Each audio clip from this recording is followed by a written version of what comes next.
Je bénis le Seigneur. Amen.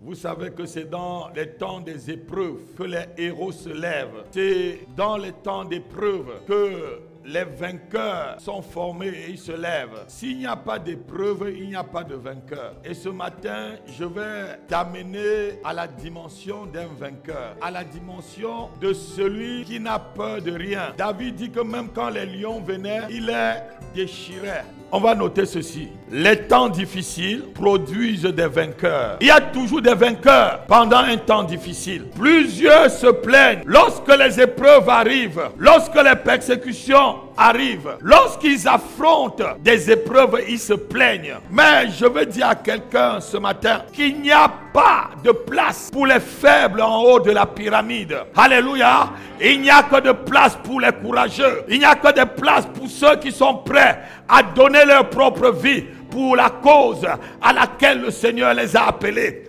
Alléluia.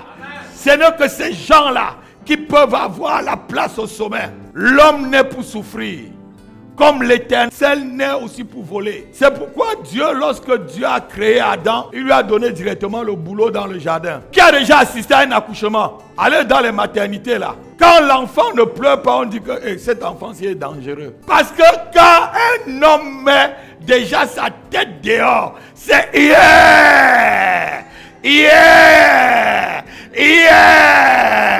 parce qu'il sait qu'il est venu pour souffrir. Mais la souffrance ne va pas te détruire. C'est toi qui dois détruire la souffrance pour devenir un héros, pour devenir une héroïne, pour devenir un vainqueur, un champion. Dieu crée des champions. C'est pourquoi il te crée et il met des épreuves aussi. La Bible nous a montré toujours que c'est dans les temps difficiles que Dieu lève un libérateur. C'est toujours lorsque le peuple ne sait plus là où aller. C'est là où quelqu'un sort. Et Moïse sort des eaux pour venir libérer le peuple. Ne crois pas que lorsque tu cries, Dieu n'entend pas. Dieu entend, mais il veut faire de toi un vainqueur. A dit avec moi délivrance. De la main de ceux qui me tenaient captif. De la main de ceux qui tenaient ma destinée captive. Délivrance de ceux qui tenaient mon ministère captif. Au nom de Jésus. Pour entrer dans ce pays où coule le lait et le miel, qu'est-ce qu'il fallait faire? Combattre les Jébusiens, les Cananéens. C'est le style des entités démoniaques que vous rencontrez. C'est le style des personnes et des difficultés que vous rencontrez. Pour Cananéens, tu peux mettre sorcier tel. Pour Jébusien, tu peux mettre marabout tel. Hein? Pour, je ne sais pas, pour d'autres, tu mets le problème. Certains, quand ils voient ça, ils commencent à tomber dans la dépression. Israël a fait cela. Quand ils ont vu tous ces Cananéens-là, la Bible dit qu'ils ont commencé à pleurer. Alors que Dieu les a bien promis qu'il va les combattre tous. Quelqu'un n'a pas compris. Dieu veut dire qu'un champion ne regarde pas aux circonstances extérieures. Un champion ne regarde pas à la montagne. Un champion ne regarde pas au blocage. Un champion ne regarde pas à la maladie. Un champion ne regarde pas aux situations où il est en train de vivre. Un champion regarde à ce qui est en lui. À cette personne qui se renouvelle tous les jours. À cette personne qui prend de l'assurance.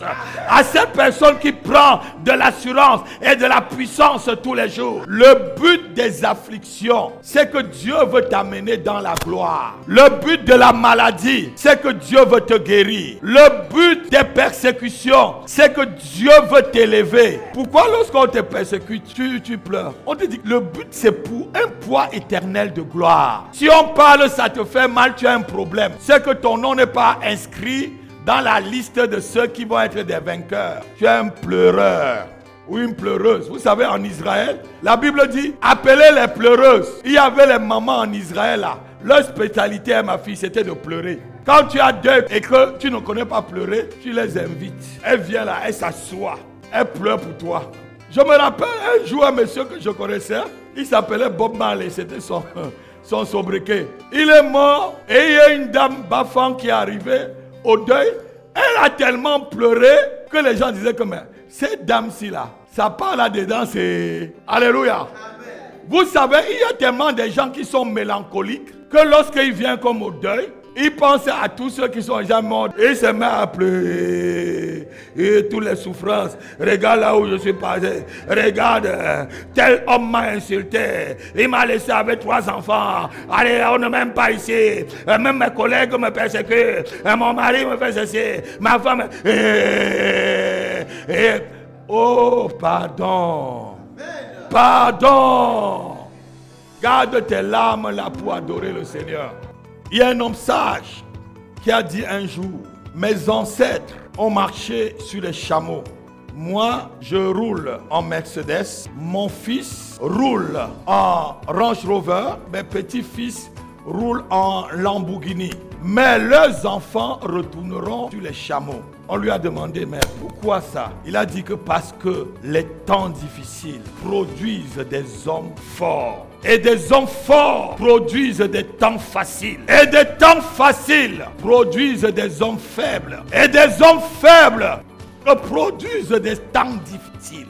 Quelle que soit la difficulté que tu es en train de traverser, n'abandonne pas. Quelles que soient les épreuves auxquelles tu es confronté, n'abandonne pas. La Bible dit ceci, ceux qui sèment avec des larmes récoltent avec des cris de joie. Vous savez, un bon père ne prépare pas le chemin pour ses enfants, mais il prépare ses enfants à faire le chemin. Si tu prépares le chemin pour tes enfants, tu es en train de créer des hommes faibles et des trouillards, des paresseux. Mais si tu les prépares à faire le chemin, tu es en train de créer des héros, des vainqueurs, des champions. C'est ça un vrai papa. Ton attitude face aux épreuves est très importante. Tout dépend de la manière que tu prends une épreuve. La valeur d'un homme ne dépend pas de là où il est né. La valeur d'un homme ne dépend pas des talents qu'il a. Mais la valeur d'un homme dépend de comment il brave les épreuves. Ta valeur ne dépend pas de là où tu es né. Ça dépend de comment tu prends chaque épreuve devant toi. Comment est-ce que tu négocies chaque épreuve qui arrive? C'est ça qui fait ta valeur. Tu peux avoir des talents, mais tu l'enterres parce que tu es un trouillard. J'ai eu peur parce que tu m'as donné seulement un talent et que tu es quelqu'un qui récolte là où tu n'as pas semé. Trouillard, peureux. Vous savez, le peu de talent que tu as, mets-le en valeur. Et tu vas voir ce que Dieu fera avec toi. Ce que tu as, mets-le en valeur. Et le Dieu des cieux t'aidera à être un vainqueur. Mardochée était un mendiant, mais il avait quelque chose. Il était sage, intelligent. Il a fini par être premier ministre. Vous savez, derrière des génies, il y a toujours un peu de folie. Ceux qui ont des oreilles pour entendre. La Bible dit ceci. Ne t'inquiète pas du lendemain, car le lendemain prendra soin. Mais le lendemain là c'est qui? Le lendemain c'est qui? Le lendemain c'est Dieu. Pour moi chrétien, mon lendemain c'est Dieu. Jésus est en train de te dire compte sur le lendemain. Parce que le lendemain sera à ta faveur. Les lendemains transformeront des circonstances à ta faveur. Les lendemains mettront des circonstances en ta faveur. Alléluia. Ne t'inquiète pas. Sois seulement quelqu'un qui sait là où y aller. Je vous ai dit, derrière les héros, il y a souvent de la folie. Alléluia. Lorsqu'on enlève ou on ajoute, un mot à la fois, ça devient folie. Ne crains pas quand tu es avec le Seigneur. Le Seigneur s'occupe de ton lendemain. Le Seigneur va s'occuper, il dit, ne vous inquiétez de rien. Ne t'inquiète de rien. Souvent, certaines personnes, elles ont l'âme d'être des mélancoliques. Et quand tu es même content, tu ris, mais dis, tu ris quoi? Tu ris quoi? Je ris. Pourquoi je vais pleurer? Dis avec moi, je ris. Je ris. Et je continue à rire. Je ris et je ris. Par le Saint-Esprit, je ris. Je ris et je ris et je... Oh. Je ris même du diable. Je ris de mes persécuteurs. Je ris des gens que quand je suis en train de dormir, ils se dérangent. Alléluia.